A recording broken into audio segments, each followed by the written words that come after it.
नमस्कार बच्चों, इस वीडियो में क्लास 10th मैथ प्रश्नावली 4.3 द्विघात समीकरण के प्रश्न 4 को सॉल्व करेंगे। इसके पहले का वीडियो बना दिए हैं, नहीं देखे हैं तो प्लेलिस्ट में जाके वीडियो को देख सकते हैं। देखिए प्रश्न 4 क्या कह रहा है, क्या निम्नलिखित स्थिति संभव है? यदि है तो उनकी वर्तमान आयु ज्ञात कीजिए। ठीक ना, स्थिति अगर संभव है तो वर्तमान हमको आयु ज्ञात करना है। ये क्वेश्चन है। देखिए कह रहा दो मित्रों की आयु का योग कितना है? 20 वर्ष है। 4 वर्ष पूर्व उनकी आयु का गुणनफल कितना है? 48 था। ठीक ना, अगर स्थिति संभव होगी तो इसको हमको आयु बताना है। तो पहली बात तो इसमें हम क्या बनाएंगे? समीकरण को बनाएंगे। ठीक ना, एक ही चर में इसको मान के चलना है, दो चर में नहीं मानना है। एक्स वाई हमको मान के सॉल्व नहीं करना है। ठीक ना, कहा दो मित्रों की आयु का योग कितना है? 20 वर्ष। तो एक मित्र का हम मान लेते हैं एक्स तो पहले। ठीक ना, माना पहले मित्र की आयु मान लेते हैं एक्स वर्ष। ठीक है, अब देखिए दोनों का योग कितना है? 20 वर्ष है। अब एक हम मान लिए एक्स मान लिए, तो दूसरे क्या हो जाएगी? तो दूसरे मित्र की आयु बराबर कितनी होगी? देखिए यहाँ पर समझिए, जैसे हम कहते हैं 20 वर्ष दोनों मित्रों का योग है। ठीक ना, आयु का योग है 20 वर्ष। अगर एक का हम 5 वर्ष मान ले, 5 वर्ष है, थोड़ी देर के लिए मान लेते हैं 5 वर्ष है, तो दूसरे कितना हो जाएगा? क्योंकि 20 वर्ष ही है दोनों का योग। ठीक है, 5 वर्ष हम एक को मान लिए हैं, तो दूसरा कितना हो जाएगा? 15 वर्ष। कैसे पता चला? 20 में से 5 घटाने से। समझ में आ रहा है? देखिए दोनों का योग 20 हो जा रहा है कि नहीं हो जा रहा है?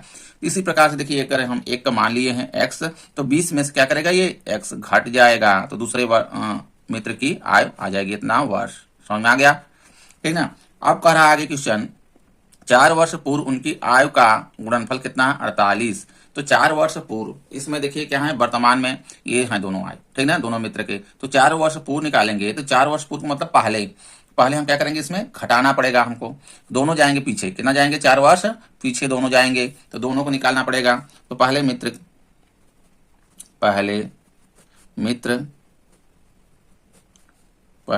की आयु 4 वर्ष पहले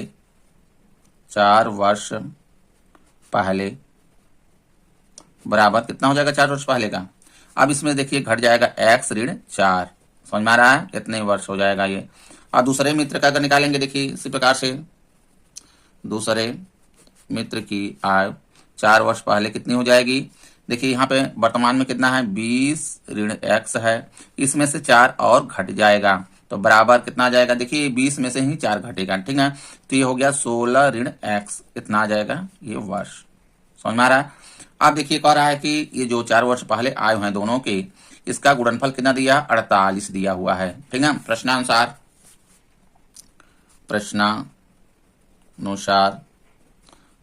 दोनों का गुणनफल। ठीक है, दोनों का गुणनफल मतलब जैसे ये हो गया x ऋण 4 और 16 ऋण x, दोनों का गुणनफल x ऋण 4 इस तरह से ब्रैकेट्स में करके करेंगे, ताकि देखिए इसके बीच में गुणा का चिन्ह होता है। ठीक ना, तो यहाँ पे हो गया है 16 ऋण x बराबर कितना है? 48 है। दोनों का गुणनफल 48 है। अब देखिए यहाँ से हम सॉल्व करेंगे, द्विघात समीकरण के ये रूप में हो जाएगा। तो x का देखिए दोनों में गुणा करेंगे, ब्रैकेट्स खोलेंगे तो पहले, तो x का 16 में करेंगे तो देखिए हो जाएगा यहाँ पे 16x, चिन्ह सहित होता है। x के पहले कितना धन है, यहाँ पे देखिए ऋण है, तो अब ये ऋण में होगा। x के साथ गुणा करेंगे तो x स्क्वायर, ये हो गया मेरा 64। आप देखिए ये ऋण है, यहाँ पे ये ऋण है मेरा, तो ऋण के गुणा करेंगे यानी माइनस का, तो ये हो जाएगा मेरा प्लस। तो 4 का x के साथ करेंगे, 4x हो जाएगा बराबर, इधर जैसे है उसी तरह से उतार लेंगे 48।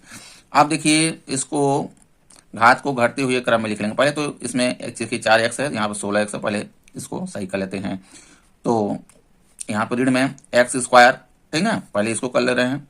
अब देखिए ये 4x यहाँ पे है, 16x है, दोनों प्लस में है, ये जुड़ जाएगा, तो कितना हो गया? 16 4 20x हो जाएगा। ठीक ना, आगे है मेरा यहाँ पे 64 बराबर 48 कर ले रहे हैं। ठीक ना, अब देखिए चाहे तो यहीं से दोनों पक्षों में हम क्या कर दें? ऋण से गुणा कर देते हैं। तो यहाँ पर ऋण देखिए अच्छा नहीं लग रहा है। ठीक ना, तो ये देखिए हो जाएगा x स्क्वायर, ऋण से गुणा कर दे रहे हैं। ठीक ना, x स्क्वायर ये देखिए ऋण में हो जाएगा 20x।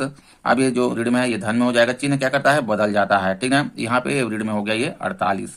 ठीक, अब देखिए x स्क्वायर ऋण में ये 20x है, धन 64 है, इधर इसको भी ले आएंगे, इस साइड पक्षांतर कर देते हैं, धन में ये हो जाएगा 48 बराबर 0। ठीक ना, एक्स स्क्वायर ऋण 20x। अब इन दोनों को क्या करेंगे? जोड़ देंगे, 64 और 48 को क्या करेंगे? जोड़ देंगे, ठीक ना। 8 4 12 के धन यहाँ लगेगा, 12 के 2 हो गया, यहाँ से लगा 1 6 4 10 1 11 112 आ गया बराबर 0। अब इसको देखेंगे ये इसके हल निकल रहे हैं कि नहीं निकल रहे हैं, पहले चेक करेंगे, क्योंकि यहाँ देखिए क्वेश्चन में बोला है कि अगर संभव हो तो क्या निम्नलिखित स्थिति संभव है, तो हम पहले चेक करेंगे दीर्घायु समीकरण इसकी क्या स्थिति आ रही है। तो हम इसको पहले मूल समीकरण से तुलना कर लेंगे। समीकरण को ax square plus bx plus c equal to 0 से तुलना करने पर देखिए तुलना करेंगे तो इससे देखिए, ठीक ना। तो a बराबर आएगा, क्योंकि x स्क्वायर गुणांक ये है, देखिए यहाँ पे x स्क्वायर गुणांक में यहाँ 1 है, 1 हो जाएगा। b का मान कितना हो जाएगा, क्योंकि s का देखिए यहाँ b है और यहाँ s कितना है, ऋण में 20 है, चिन्ह सहित लेते हैं नहीं तो गलत हो जाएगा। अब c का देखिए मान कितना हो जाएगा, c देखिए मेरा ये है, c है 100 हो जाएगा 12। अब इसको देखिए जो ये मान है इसको b स्क्वायर माइनस 4ac में रखेंगे, देखेंगे स्थिति क्या आ रही है, ठीक है, विस्तार में। तो b स्क्वायर माइनस 4ac से b स्क्वायर यानी ये देखिए ऋण 20 का स्क्वायर करेंगे, ये स्क्वायर हो गया, ऋण में लगाएंगे 4, इसके बीच में गुणा चिन्ह होता है, गुणे a का मान है 1 और c का मान कितना है 112, ठीक ना। अब देखिए 20 का हम स्क्वायर करेंगे तो कितना आएगा 400 हो जाएगा, ठीक ना। 20 हम क्योंकि देखिए 20 गुणे 20 करना है और ऋण ऋण ये धन हो जाएगा, चिन्ह सहित करते हैं तो ये आ जाएगा मेरा 400, ध्यान दीजिएगा ये यहाँ पर हो गया ये 400 ऋण में। अब इन सबको गुणा कर देते हैं, 100 देखिए ये 12 है और 1 का गुणा करेंगे तो 112 ही आएगा, 112 का हम 4 में कर देते हैं तो 4 दूना 8 4 एक कम 4 4 एक कम 4 400 कितना आ गया 48 आ गया, ठीक ना। अब देखिए ये 400 है, ये 448 है ऋण में, तो यहाँ पे देखिए ऋण में बचेगा मेरा 48 बचेगा, ठीक ना। तो ये 48 हो गया। देखिए b स्क्वायर माइनस 4ac जो है ये क्या रहा है, ये कंडीशन हो गया, देखिए b स्क्वायर माइनस 4ac क्या है, ये 0 से छोटा है मान, ठीक ना, 0 से छोटा आ रहा है, तो इस तरह से देखिए आई से लगाएंगे, ठीक ना, क्या है 0 से छोटा हो गया। तो जब 0 छोटा हो गया तो इसका मान निकालना संभव नहीं है, ठीक ना, समझ में आ रहा है, कोई वास्तविक मूल्य नहीं होंगे इस कंडीशन में होता है। तो यहाँ पे हम लिख लेंगे थोड़ा समीकरण के इस तरह से, समीकरण के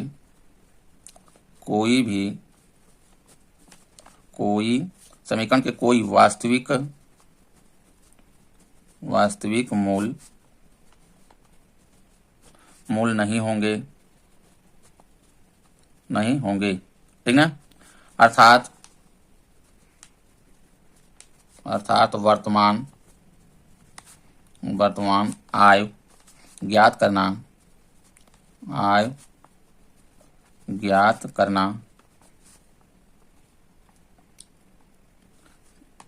संभव नहीं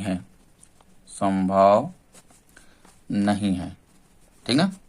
इस तरह से इसका हम वर्तमान आय नहीं निकाल सकते हैं। इस तरह सॉल्व करेंगे। वीडियो अच्छा लगा तो लाइक करें एंड चैनल को सब्सक्राइब कर लें। धन्यवाद।